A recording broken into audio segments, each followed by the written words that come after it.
ትጂ ነው አዋ ብሩክ እንዴት ነው? ብሩክ ደህና ነው። ይኸውልህ ሞገስ ተመቶ የተኛበትን ሆስፒታል አውቄያለሁ። ከምርሽ ነው? ጋሽ እንኳን ተመለስ። ይኸውልህ እኔን ያውቀኛል። አንተ መድብል ጋር ሄድና የሆነ መላ ፈጥረህም ቢሆን ከሱ እንድርቅ አድርገው። ከዛ እኔ ገብቼ ጨርሼ እወጣለሁ። አንዱ ኩላሊትሽ የምንፈልገውን ብር ያወጣል።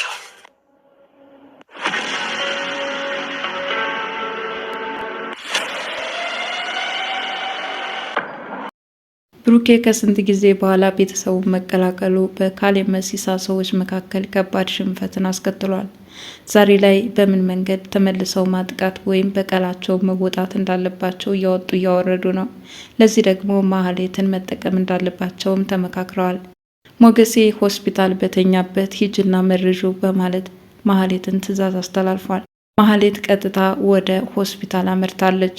ምናልባትም በትራስ ተቀምሞ ከዛም ሞገሴ ሲንተራሰው አሁን ካለበት ጉዳት ተያይዞ ለሞት ይዳርገዋል በማለት ይህንን እቅድ አቅደዋል። ማህሌት የተሰጣትን ሚሽን በሚገባ የምትወጣ ከሆነ ገንዘብ እንደሚሰጣት ዝና ቃል ገብቶላታል። ይሁን እንጂ ግን ዝና ከዛ በኋላ ዘወር በይ እንደሚላት የታወቀ ነው። ነገር ግን አጅሪት ማህሌት ለገንዘብ ሲባል ብዙ ነገር ታደርጋለችና ሆስፒታል ድረስ እስከ መሄድ ደረጃ ደርሳለች። ማህሌት እቅዷ ተሳክቶላት ይህንን ልታደርግ ትችል ይሆን ወይስ ሞገሴ ቀድሞ ሊጠረጥር ይችላል? መቼም የአጅሪት ማህሌት ሊሳነው አይችልምና ራሱን ይከላከላል ብዬ ተስፋ አደርጋለሁ። ምሳሌ ክፍል 104 ምን አዲስ ነገር አለ? ብሩኬ በደረሰበት ጉዳት አሁን የመናገር ችግር ገጥሞታል። በእርግጥ በጆሮዎቹ እየሰማ በአይነ ጥቅሻ ከቤተሰቦቹ ጋር መግባባት ቢያስችለውም ነገር ግን ውስጣዊ ስሜቱን በቃላት ለማጋራት ከባድ ፈተና ገጥሞታል። ይህም ደግሞ በደረሰበት ተደጋጋሚ ድብደባ እንዲሁም የስነ ልቦናዊ ጥቃት ሁሉም ተደማምረው ብሩኬን ለከባድ ጉዳት ዳርገውታል። ቢሆንም ግን በህይወት በመገኘቱና ከቤተሰቡ ጋር በሰላም መቀላቀል መቻሉ ይህ ትልቅ ነገር ነው። ለማንኛውም እንኳን ደስ አላቸው። ብሩኬ ምሳሌ ጋር በስንት ጊዜ በኋላ ተገናኙ። አባቷን የጠበቀችው ከታይላንድ ዘንጦ ሲመጣ ነበረ። እግሮቹ ተሳስረው ሰውነቱ ጎስቁሎ በፊቱም የተለያዩ ሸንተረሮች ይታዩበታል። ገና በሩን ስትከፍት ያየችው ምስልም ክፉኛ ምሳሌን አስደንግጧታል። ታዲያ ወደ ቤት ደጋግፈው እንደምንም ሶፋ ላይ እንዲተኛ ካደረጉት በኋላ ብሩኬ ላይ የተፈጠረውን ነገር ስትመለከት በጣም እንባ ተናንቋት እስከ ማልቀስ ደረጃ ደርሳለች። ታዲያ ያሳለፈቻቸውን ውጣ ወረድና ፈተናዎችም አንድ ባንድ እያጋረችው ነው። በብሩኬ መጥፋት ብዙ ሰዎች አይዞሽ ብለው እንዳበረታቷት፣ በተለይ ዳጣ ደግሞ ቤተሰቦቿን ካገኘች በኋላ አዳሯ ከዛ ቢሆንም ውሎዋን ከኛ እያደረገች ታበረታታይ ነበረ። መድብል እሳት ኮንታክት ሆኖ አንተን ፍለጋ ወጥቶ ከሰነበተ ስንት ጊዜው። ምሳሌም አባቷ ከጠፋ በኋላ የምታስበውንና አሁን ላይ የሆነውን ልዩነቱን እየነገረችው ነው። አባዬ ምን ገጥሞ ነው? በዚህ ሁኔታ አልጠበቅኩም ነበረ። ሰውነት ጎስቁሏል። ፊትህ ላይ የምመለከተው ነገር የተጋጋጠ ነው አለችው። ለምሳሌ የተመለሰላት ጥያቄ ብሩኬ የመኪና አደጋ እንደደረሰበትና ከሆስፒታል ሲረዳ ቆይቶ ወደ ቤቱ እንደተመለሰ ነበረ።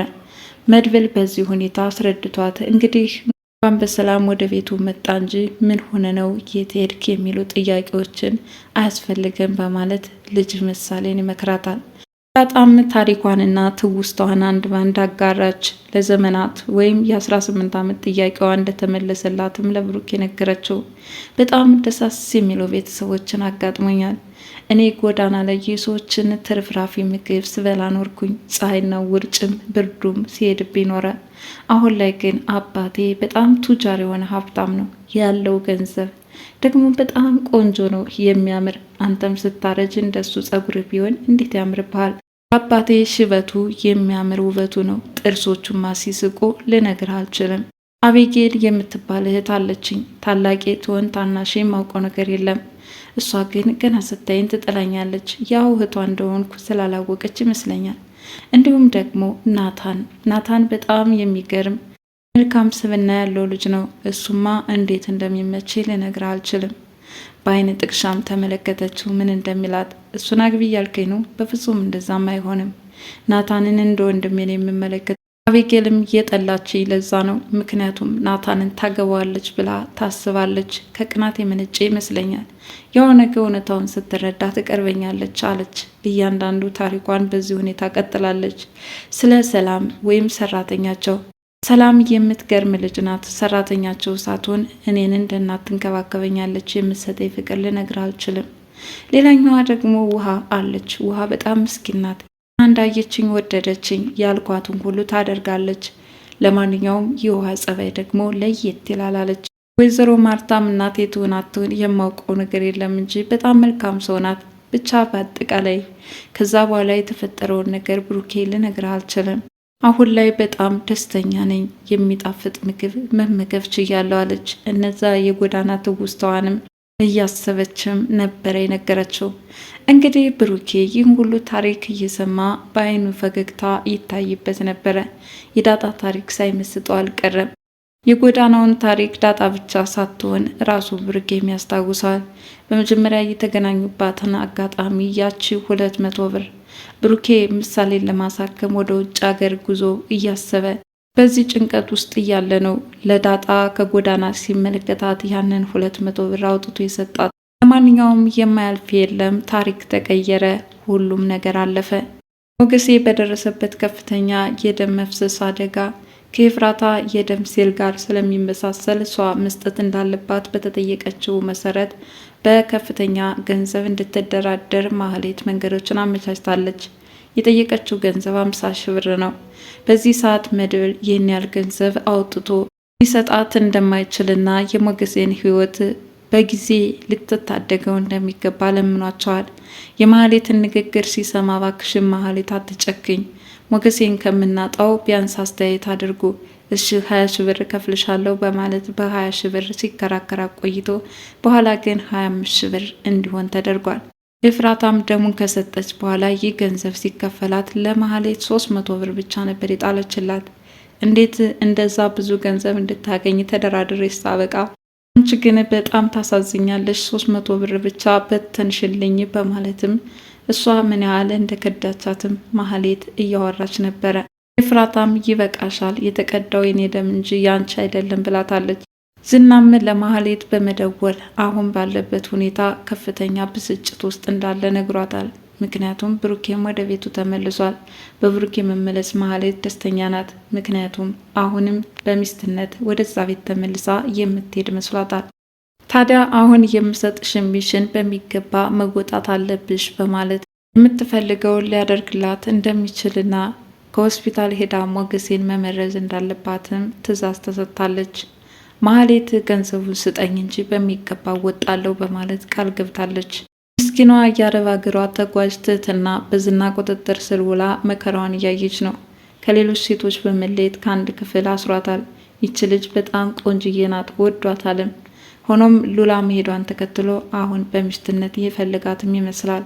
እሷ ልትደፍረኝ ነው፣ ሴትነቴን ልታሳጣኝ፣ እንደዛ ከሆነ ሞቴን እመርጣለሁ በማለት የነገረችው ቢሆንም ዝና ግን ሴት አልገድልም፣ ሴትም ገድል ቢሆን ኤፍራታ ራሷ ባላጠቃች ነበር በማለት በዛ መልኩ እየተሰቃየች መቆየት እንዳለባትም ተነግሯታል። ታዲያ ትህትናም ለቤተሰቦቿ በመደወል ተጨማሪ ገንዘብ እንዲልኩ እየጠየቀች ነው። በእርግጥ ቤተሰቦቹ ያላቸውን ነገር ሽጠው ጨርሰዋል። ይህንንም ለዝና ብታስረዳውን የምናገባኝ ከየትስ ቢያመጡት፣ ታውቂያለሽ አሁን ስራዬ ከሽፎብኛል፣ ስለዚህ ኪሳራዬን መጠገን ይኖርብኛል በማለት ብሩኬ ስለወጣ በዚህ ቁጭት እሷ መሰቃየት እንዳለባት ተነግሯታል።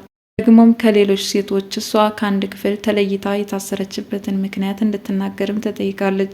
ስለዚህ ጉዳይ የማውቀው ነገር የለም፣ ብቻ ግን አትጨክንብኝ አለችው። ዝም በይ እያለም እያሰቃያት ነው። እንግዲህ በዚህ ሁኔታ ለብቻ መታሰሯን ተከትሎ ካሌብ መሲሳ ከሌሎች ሴቶች ለምን ለይሃት ወይስ ወዳሃታል ወይ በማለት ጠይቆታል።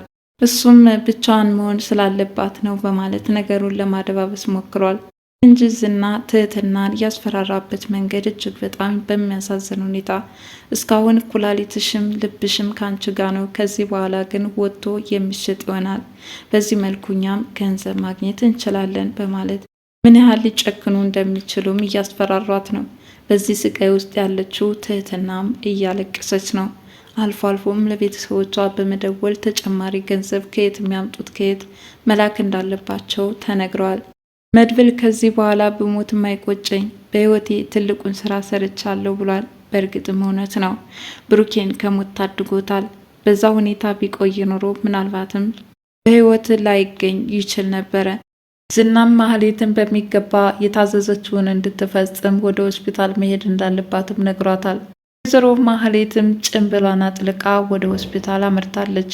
እንደ ደህና ወዳጅ እግዜር ይማርህ የምትለውም ትመስላለች። መርዟንም ይዛ እዛ ሆስፒታል የተሰለፈችው ማህሌት ያሰበችውን ለማሳካት ያስችላት ይሆን ወይስ ሞገሴ ለምን ወደዛ ሆስፒታል የመጣችበት ምክንያት ምን ሊሆን ይችላል የሚል ጥያቄ በአእምሮ ሊፈጠርበት ይችላል።